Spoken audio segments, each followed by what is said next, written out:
All right. All right. Hello, everybody. This is your host, Chris Carr, and I will be talking about the Create model presented by Creative Muse. And today, my special guest is introduce yourself, my friend. My name is Lobo. Okay. And what is it that you do that you would say is creative? Huh.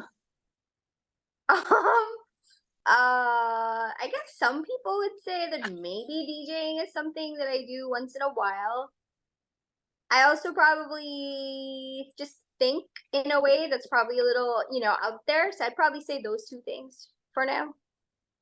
So I first met you as a DJ, and since I've gotten to know you as an awesome person, um, what would your first sense where you knew you had something creative to express, or like not even to other people but like for yourself, like when is that first kind of notion of you like making or creating things?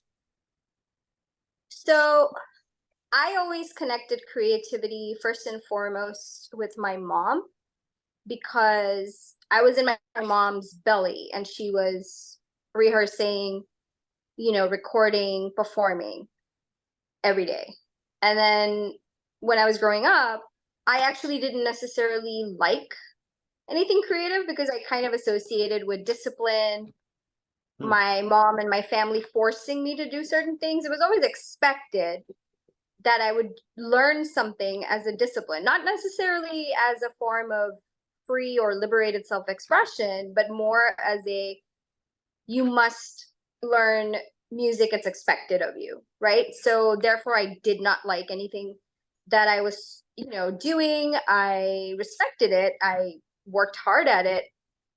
I saw my mom have this incredible discipline when it came to creativity. It was like an everyday, all the time thing. But for me, it wasn't until I became a teenager and also when I was lucky enough to be in college with a bunch of really amazing classmates. And I had the freedom to take a completely different direction as far as what creativity might look like for me. That's when I suddenly started to love all things creative, And so I connected to ultimately everything that I do creatively, even now. Uh, I look at it from the mindset of a very angry 15-year-old because I don't think I've ever gone beyond that mental state of maturity. And I'm actually at my most powerful. I create best when I really tap into that angry 15-year-old, if that makes sense. It does. So for you it sounds like as a teenager is when you came to art, but also sounds like you were involved earlier even though it was more like discipline. So at what age were you introduced to either music or some form of creative expression? You like you actually playing it or taking lessons or Literally 3 years old, 4. Like I would practice with my mom. I apparently this is a true story. This is very embarrassing, but I'm going to just say it. My parents, when they this is before pre me. I mean, I guess when they were married and they were living in Pittsburgh, and my dad originally came to Queens in 1971. So this is like they're married in 1974, and they had begun to collect like vinyl, and they loved American music, like what was considered, pop music then. So, even though my mom is a singer of a very classical like form, and my dad cannot carry a tune, uh, they both like loved like American music. I think my dad was like a bit of a clubber, honestly. Anyway, so they would wear bell bottoms and had the fro, whatever, and like they were like obsessed with Tina Turner. So they named me Tina as a nickname because they loved Tina Turner. Like that crazy. But like when I was like 3 is when I remember that I would, accompany my mom, like meaning she would be rehearsing or she would be teaching or she would be performing. And as a way to keep me quiet, kind of, she would give me like a harmonium instrument or like a tanpura instrument. So I was kind of like not really performing, but I would say I had that discipline. I would immediately straighten up, sit straight, be quiet, and I would help my mom. And then apparently one day when I was really young, they found me in the crib, like a crib, and I apparently was standing up singing a Barbara Streisand song, which is incredibly, absolutely not appropriate for the age that I was. And it was something like, I am a woman in love. Mhm. And I mean, I sang it because my mom like loved Barbara Streisand. And so like I memorized all the things that my parents heard. So like that would be my first memory of I've been told that that's when I perform. Well, And yeah, but my mom expected me to always accompany her. so when you kind of take on art yourself, or at a certain point, like you said, in as a teenager in college, when you start finding your own path in it, what did you feel art connected you to? Like what was it that either drew you into wanting to express yourself, or what was it that you felt when you were in these modes of creative expression? First of all, I just want to quickly take a out of body moment and check in and say thank you for even bothering to talk to me about this. It's kind of amazing to have the luxury of thinking about these things and talking to you about it because I really respect you as kind of like a crazy Uber creator. So like it's really nice that you're even asking me these questions. So going back to the question, when I was younger, I connected all things, and I did a lot of things. Like I used to always draw, I would sketch, I would paint. Then I would actually be in like a parallel school of sorts for music, which was happening in parallel to my regular education. So like I would have actual exams, like theory performance for piano, and also performance for my mom's singing. So that is like rigid discipline, hardcore, right? And so then now when I'm coming into my own life, basically what's happening is I'm in a different country, I don't have access to any of the music or creative forms that I'm used to doing. So now I'm like meeting people my own age that are just completely different than me. And I connected creative acts or creativity to that feeling of community, but it actually also was for the first time me taking charge of my creative identity, like saying, okay, I didn't even know who I was creatively until being that age, and like being in Philadelphia, West Philadelphia specifically, at a kind of a time which was a golden age creatively in Philly. When And was this? this was 1997 to 2001. Like I went to the Roots picnic. I heard Jill Scott perform live. Right? These are things that were formative to me, but I just was thrilled by it all. My ex, I will not name him, but he introduced me to Nine Inch Nails. And like all my friends hated me because I would listen to Trent Reznor like 24/7, and they were like, "Thank you so much. Can you turn that off?" Like it's like who wants to hear Pretty Hate Machine 100 times a day? But like for me, it was like, oh, I didn't know who I was until like these people my age were showing me all this music that I wasn't exposed to because I lived, in India when I was like younger. So like I was born in America. I just want to say to the MAGA people. Anyway, like my point is, but like my point is, as a third culture kid, we moved, I lived a lot, but like I happened to be friends with people that probably now people would say, oh, it's a subculture. Like I think I Right. had a therapist who was like, I wish you were not always hanging out with subculture. And I was like, to me, this is just culture, normal people. But anyway, so the thing is, they were skaters, they were, rappers, they were DJs, they were, like they had a surfer mentality. They had like nobody had any money, but everybody was very like incredibly creative. And I didn't, I wasn't actually even creating anything, to speak of at that age, but I was getting exposed to it. So I connected to finding my own voice, finding my own identity, and then connecting that to community, an artistic community that I just naturally fell into because of who I was, not because I was looking for it. It just happened to me. Actually, my whole creative life has been serendipity. It has just been like one accident after another that I didn't synchronicity. Would you say um you would have guessed when you were younger that you'd be DJing? What kind of led to your growth from drawing and the painting and the exploration itself into then finding your space as a DJ and kind of space curator? I would never have guessed it in a million years. I didn't even know what a DJ was. I had never even seen it. I genuinely, like, my dad loved country music. So, I would study like all these albums. My mom loved like I told you, Barbara Streisand, Tina Turner. Like I would look at these vinyl records, right? Like even when I was very young. So actually I became a DJ because when I was very young and my dad was, living, working in different countries, my mom would sometimes have to go perform or teach or do something, and she would leave me at home with a stack of vinyl. And I knew how to play one record after another to pass the time. Without knowing it, that's actually the roots of me DJing. But, I never knew what a DJ was. Then when I saw my dad's photos of like wearing bell bottoms and big, huge glasses, having kind of a fro and looking like he was hungover, my mom was like, "Yes, your father liked to go to clubs." Again, I didn't know what a club was. And then it was more like, I was young and I remember asking, and I was like maybe 13, 12. I was like, I want to learn the tabla.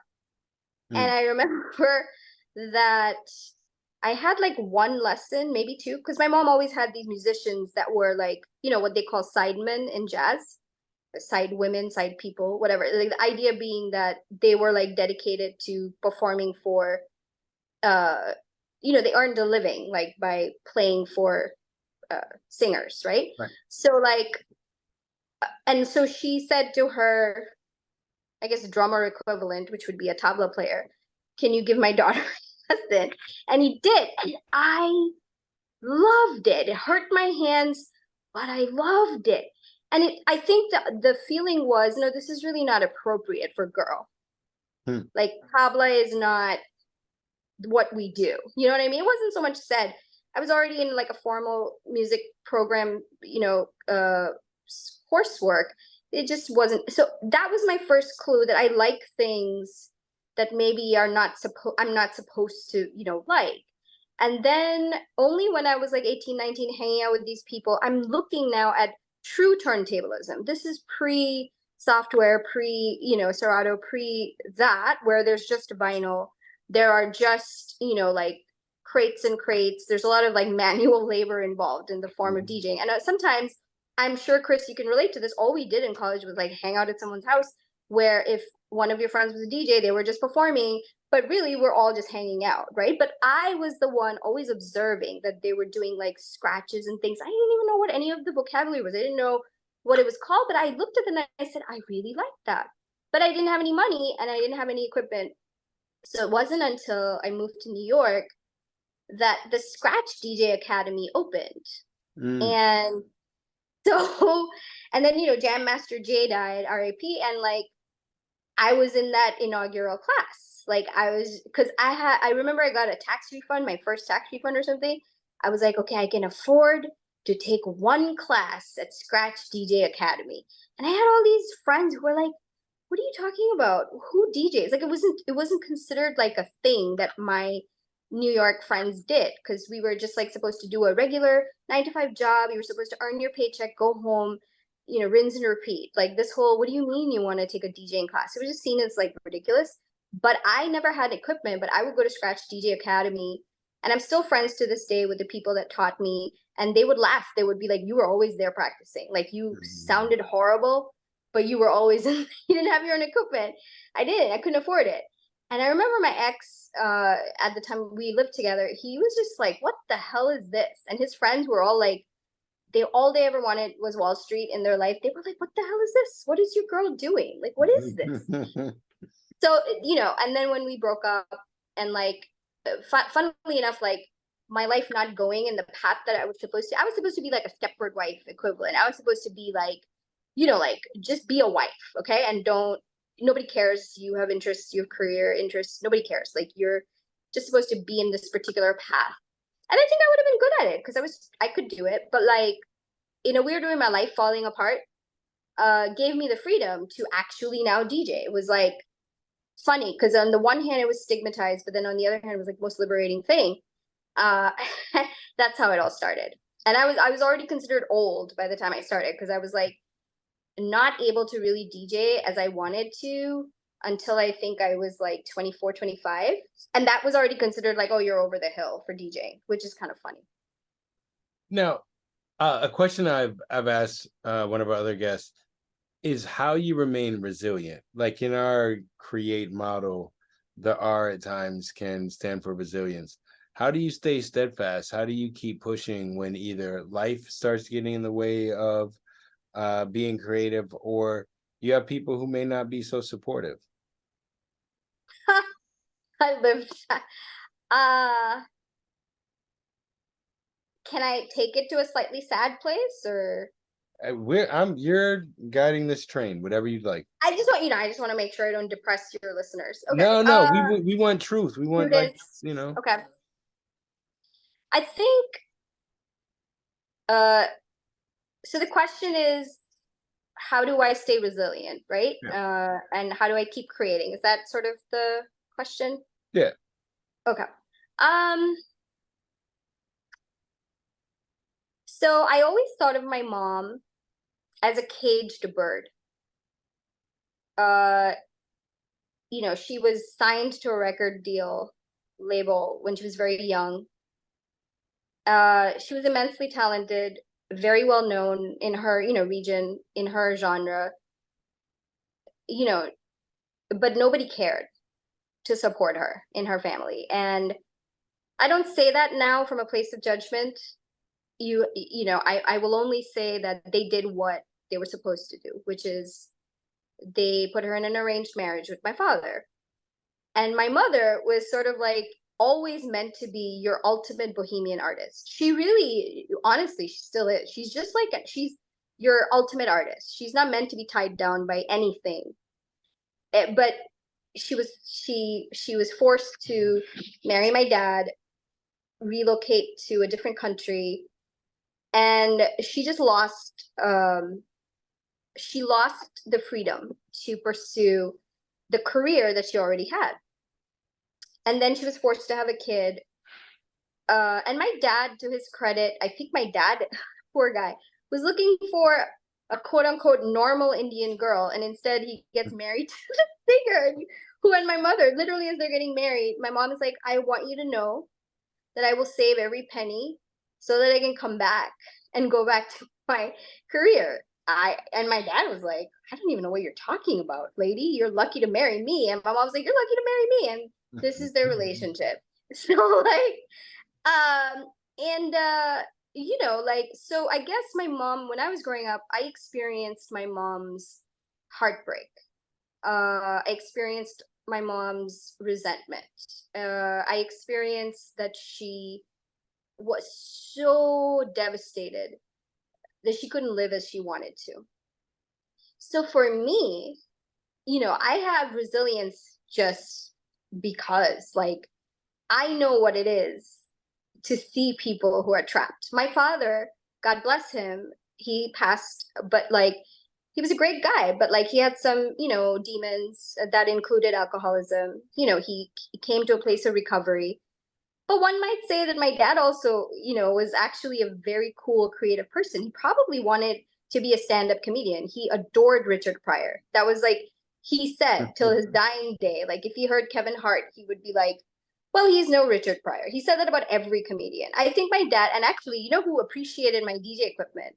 My dad, because my dad is an engineer, and like he actually immediately gravitated to the knobs and the equipment in a funny way. So my dad was actually creative too, but again, he lived his life as he was supposed to. Right. He was never allowed to. Nobody asked him, what do you want to do? So I have seen this, right? So my resilience comes from the fact that, freedom can be a terrifying thing. In contrast to hundreds of years of family tradition, I am the only person in my family who is suddenly like living this life that no one had a map for. So my resilience comes from the fact that my very existence is an act of defiance. The way I live is ridiculous. It doesn't make sense. No one understands that I'm considered the black. I don't know. I don't think black sheep is an appropriate term, but I think you know what I mean. I'm not accepted in my family readily. I think they love me, but they're like, what in the hell is your life? Who are you? What do you even do? Right? So like I have resilience because whenever I lose my way and I'm depressed for some reason because of haters or because like I'm discouraged or I've, had a horrible experience at a gig, or let's say, God forbid, you date someone who's a vampire and ruins your life, or you have people who are for some reason like spiritual vandals, like they'll take from you creatively but they will simultaneously like kind of like kill your spirit. I've experienced it all. And one could even say that, I think for a woman, creativity comes from the same place that love, fertility comes from. Like I think for a woman, maybe even for men, those things are coming from a very similar chakra. So like, I've experienced a lot of attempts to almost like murder my creative soul. And it's not that people were doing it on purpose. It's just like, it just happens, because we're all humans and we're fucked up. So it's like, bleep. So I guess what I would say is like, It's fine. We're adults. Okay. I don't know about what the age of the audience is, but okay. So like my resilience comes from knowing that the act of creativity for me has always been this incredible luxury. It's been freedom. It's been beautiful when I have been able to steward it responsibly, when I've been able to create without allowing obstacles, either self-created or inflicted, to get in my way. I know that at my purest it is my highest state. So when I look at it that way, I don't even need resilience, because I'm like, oh my God, what a privilege that I live this way. Because I know what it is. I've seen it when people are not even allowed to live, to breathe, to be free. Do you feel, and this is you can answer in any way that you feel fit. Do you Oh, we're gonna. Yeah, we're that already there. that your tie to creativity or music has a spiritual or more I would say like more than a physical material, just artistic component to it? So, I mean, I don't want to take away from the fact my mom, actually did this professionally, right? So that is, she really created and was paid for it or had a deal. She also had obligations, right? So I actually do come from a place where I would consider it, it's a profession. It's not a easy profession. It's a horrible profession, but it's a very tough one. But it's a profession, right? But the reality is, yes, I did grow up in a model which would say that the roots of it all come from a religious or spiritual place. Uh, I've also always had very close friends or ex-lovers, ex-partners who are all, generally speaking, creative. And interestingly, the ones with whom I had the greatest bond, they also came from a similar background. So, for example, I have an ex who is an amazing, amazing musician, but also his roots were actually in church. Right. So, like, and specifically a church in Detroit, that's a very different thing altogether. So it's like, the funny thing is, like, we talked about how, and I've talked about this with everybody, a very weird thing that, your question makes me realize is that a lot of friends who actually grew up with very strict religious households of different religions. Like one of a great creator who's a friend, who lives in New Orleans now, grew up in the Baha'i faith with a family who actually was like preachers of the Baha'i faith. I don't know what the right word is. Like, or so like, I guess what I'm trying to say is like, we, um and we have all talked about how it's very easy to quote unquote lose your way when you're pursuing music as we might see it these days. Like, it's like you want to look cool, you want to get the attention, you want to have like a sex aspect to it, you want to be desirable. um but actually, if you're going to attain your highest state, and this is again my personal belief and the beliefs of some people who are close to me, you actually have to dig deep and go into the spiritual root. So the funny thing is, like, I remember saying to my ex very seriously, I was like, if you really want to attain all these material things you want from music, whether it's fame, recognition, money, whatever it may be, you're actually going to have to go back to the beginning and be of service in your church. So I remember he went back to the beginning and he would do like a Sunday service.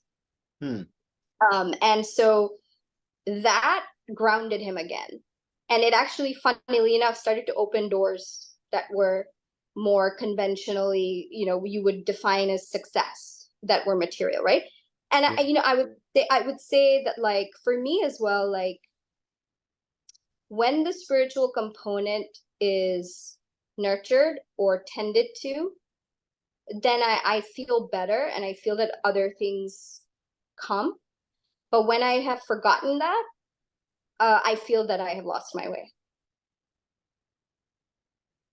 As a tether to self, when you mentioned losing your way, do you feel like there are that music in some way can be a consistent reminder of self or a reflection of growth, where you can observe how you've changed? Or like, if you were to, okay, I'll put it like this: do you feel like your experience in art and music have helped you learn more about yourself? Yeah, it's indivisible. Self. So, uh,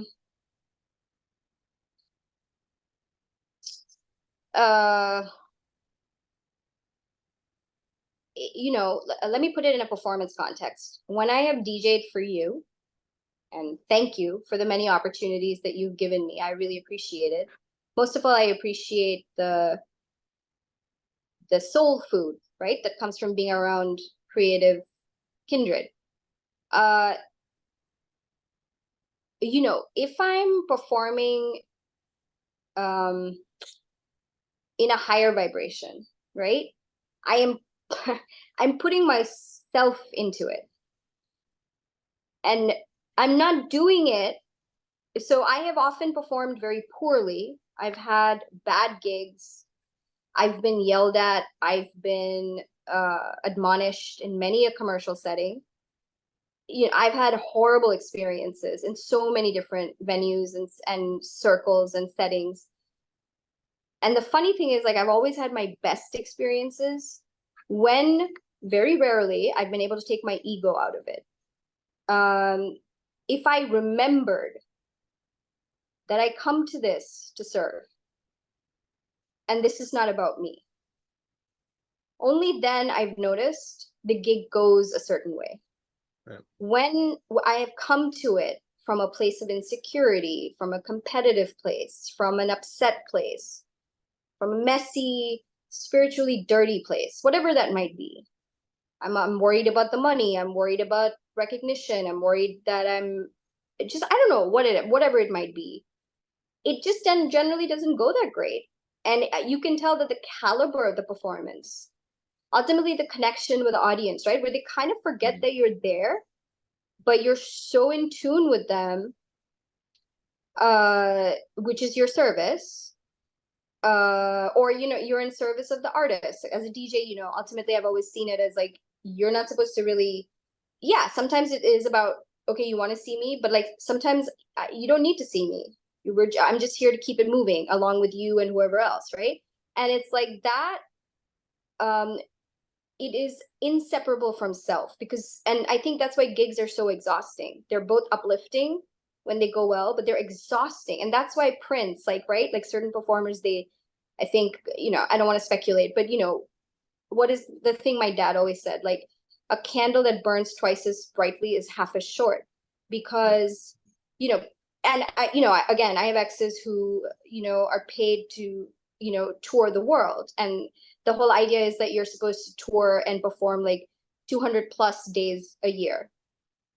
But what you what you gain in the love and the affection and the adulation that comes to you from hundreds of thousands of people cheering for you, you're also giving so much of yourself that inevitably there is a cost and there is a price, right? And most people would say it's worth it. People who choose to live like that, it's fine for them.